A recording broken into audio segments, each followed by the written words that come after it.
وقت و وقت oldu ki Abbas Ali Görsədən xəsnə fonun cədəli Vəxt o vaxt oldu ki Abbas Ali Görsədən xəsnə fonun cədəli Tarımar eyliyə əhli dəğəli Gedürü xeymiyə fərmandehən Şahidən ta ki ala ruxsətəcək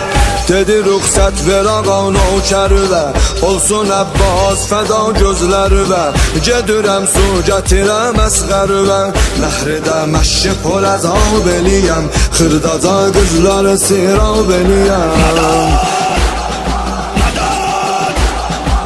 İzn olan Xufənin əhrin qıraram Xeyməyə hər mələni yandıraram Min əman namə gələn mən zıraram Zadəyə sədə qəzəb eyləmişəm Təllidə şimri ədəb eyləmişəm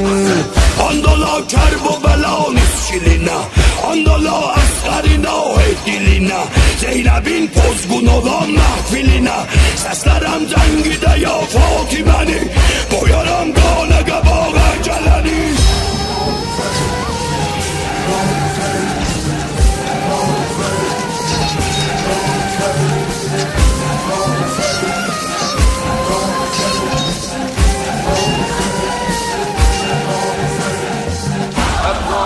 Aldı ruxsat gedə meydana qərəz Eləməz dildəki təsmimin əvəz Kulli aləm ona gər olsa ərəz Yazacaq verdi zəbanimdi Hüseyin Hürəcimdə zərəbanimdi Hüseyin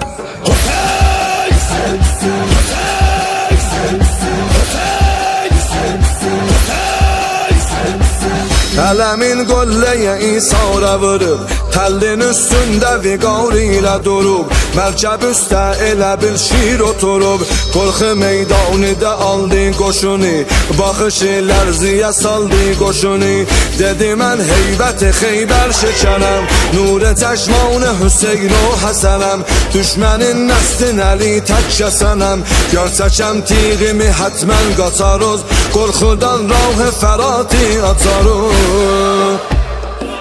Atama Allah özü yar oldu Gündüzüz gözler üzə tar oldu Atama Allah özü yar oldu Gündüzüz gözler üzə tar oldu Mərhəbüz əbdi və düz xar oldu Sizi bir tarə xitab eyləyərəm Hamızı xana xəlab eyləyərəm Malı kəşlər kimi cəngə gələrəm Zikri yav Heydər ilə dincələrəm İbn Sədin başına kül ələrəm Olmayan fikridə söz, ülzəli söz Baxıram hamımız elə ölməli söz